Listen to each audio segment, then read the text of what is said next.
this week.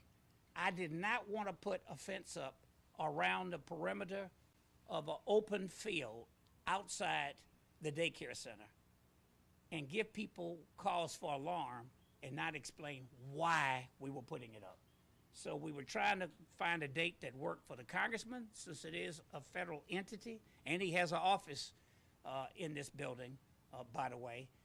And we want to work it in so that we would have the county attorney here, and I would be here as well. He and I have to go to Austin later on this week. But this will be the lineup of speakers. Christian Menifee, our great county attorney, will come up, and I thank his team for the work that they put into this. Then Congressman Turner, then Jeremy Brown, the chair of the board, and then I might switch it up and let the city health director, Stephen Williams, come up, and then Dr. Babin from the county. So in that order, they will come up and speak. Thank you, Commissioner, and thank you to our Congressman Sylvester Turner for your partnership. Good morning. We're here today because dioxin, which we all know is a cancer-causing toxin, was found in the soil right here at Hester House. More than 5 times the minimum screening level for residents for kids. This should not cause alarm, but it should be a cause for serious concern. Families, children, our seniors are on this land each and every day, and we need the EPA to get to the bottom of what's going on. Look, folks, I've said this time and time again. If cancer clusters were found in River Oaks, every single level of government would be doing every single thing that they can to make sure that the testing was completed swiftly, that each and every type of remediation effort would be undertaken, and that money would be invested to protect these communities. But we're not in River Oaks. We're in Fifth Ward. But that same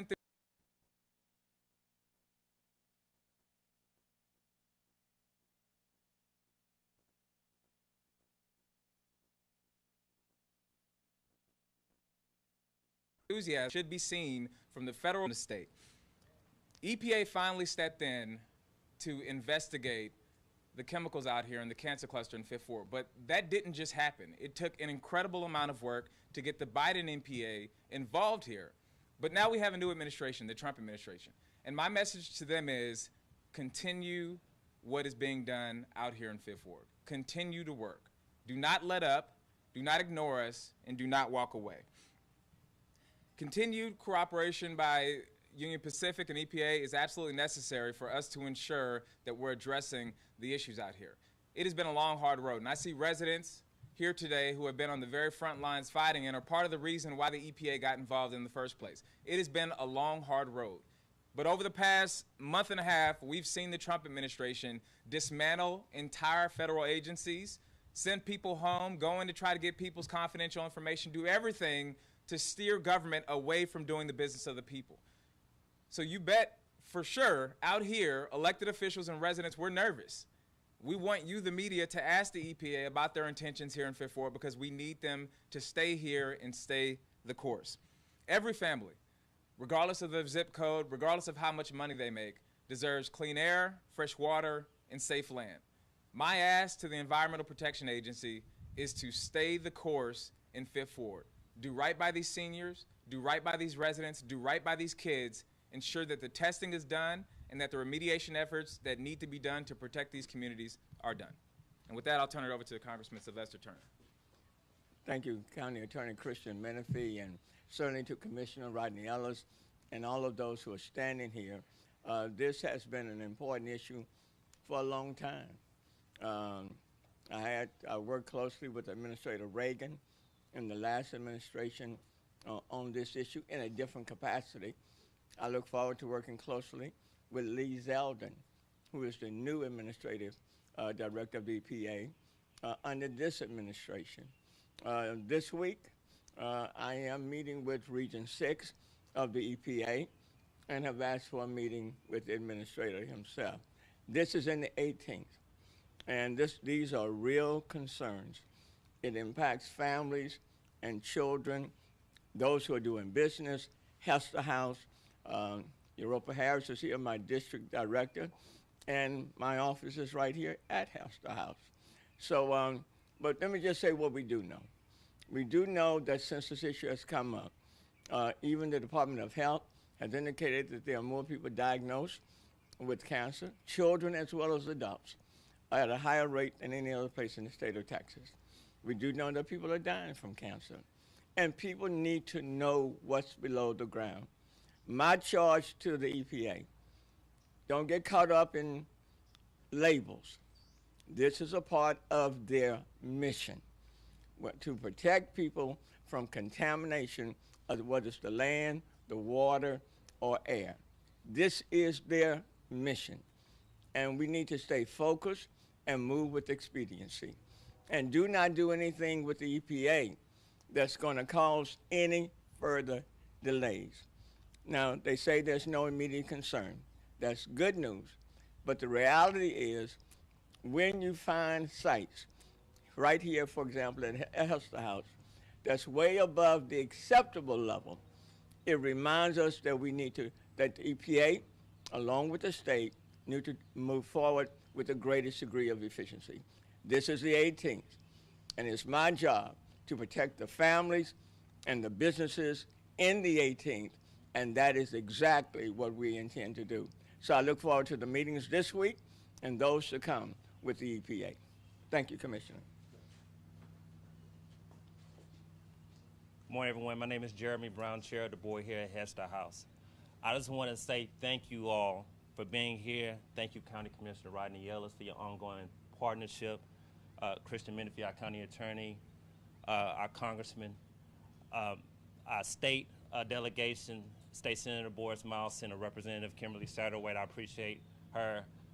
State Representative Harold Dutton has concerns because he grew up coming here to Hester House. So I say that to say that these type of partnerships from the city, from the county, from the state, and from the federal government brings me some warmth that we would get through this, and this too shall pass. But we should always remember that, to our county attorney's points, if this happened on the other side of town, this will already be remediated.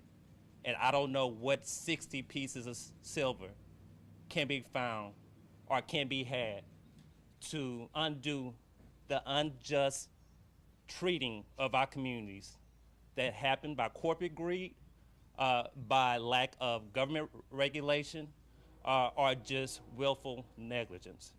But again, I am grateful for these partnerships and these continued partnerships. Thank you.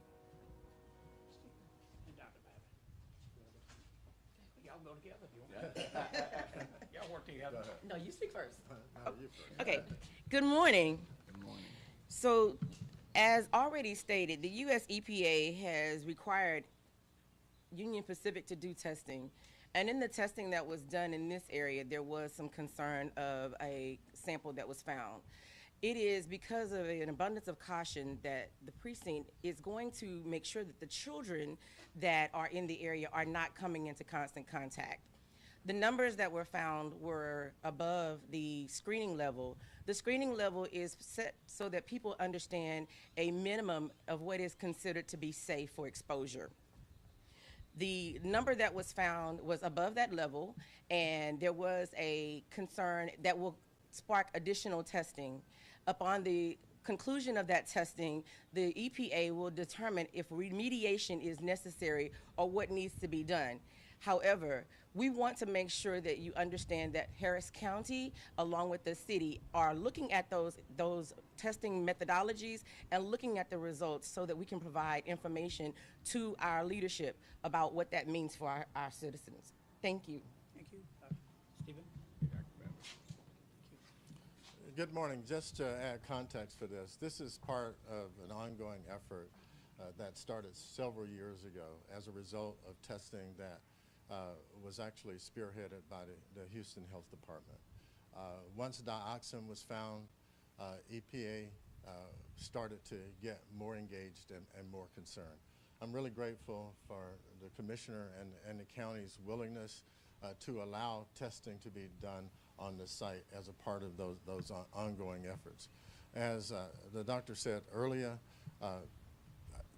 there has to be a separation from this site out of an abundance of caution from humans. And so therefore, EPA is actually going to take the lead on doing additional testing in this area. And you might ask, well, the testing was also done at Dorian Park.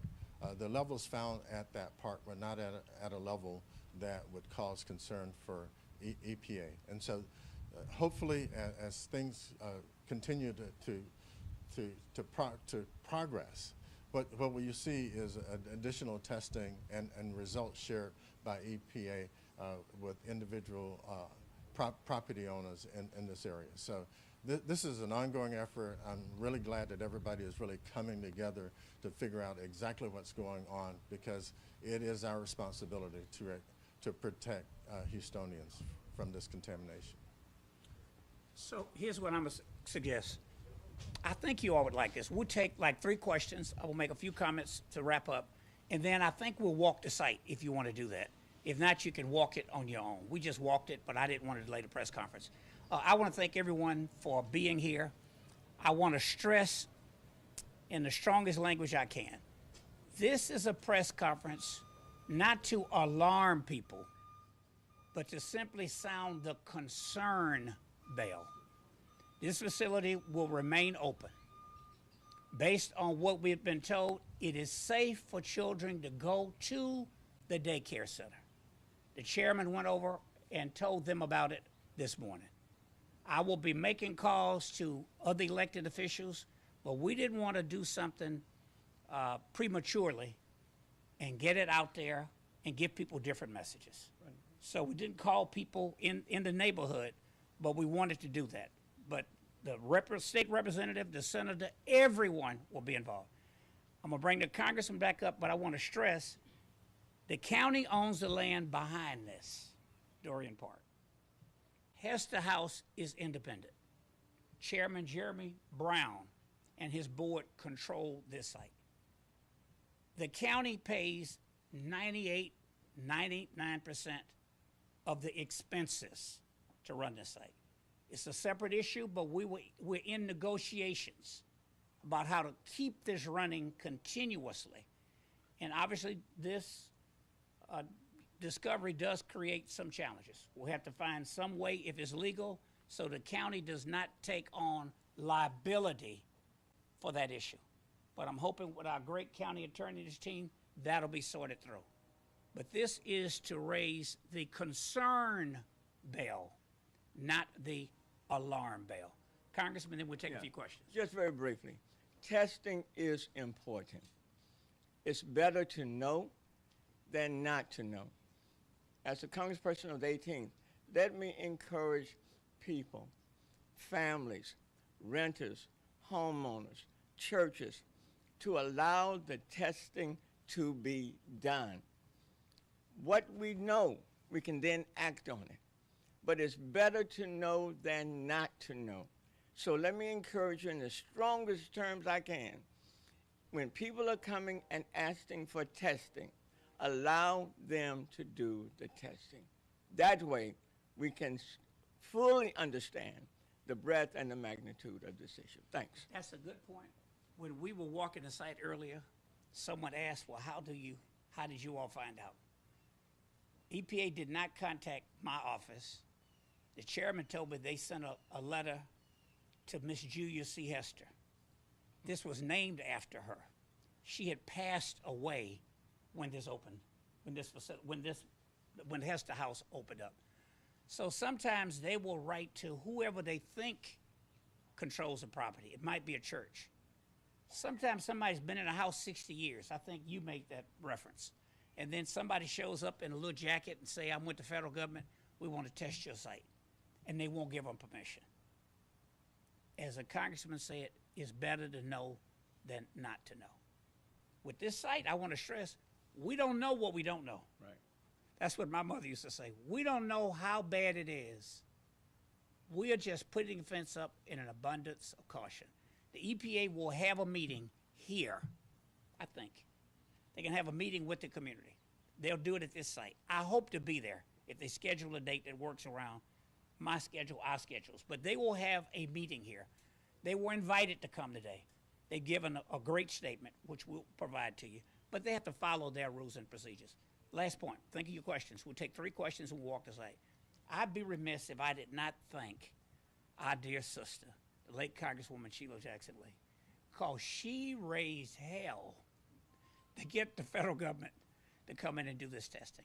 And then they are making the corporate entity that may or may not be responsible for whatever is here. We don't know that. They are paying for it, but the EPA is conducting it. So we'll take 3 questions. Does that make sense? Then we'll go walk aside. Commissioner Ellis, can you tell me, are the full results of what was found here going to be released to the public, from the EPA so everyone can see what the exact levels are? And if so, what's the timeline? I'm going to turn that to our experts back here. Stephen, both of you. And if you don't know, just say you don't know. Well, we That's do. what I was going to say. Ask the EPA.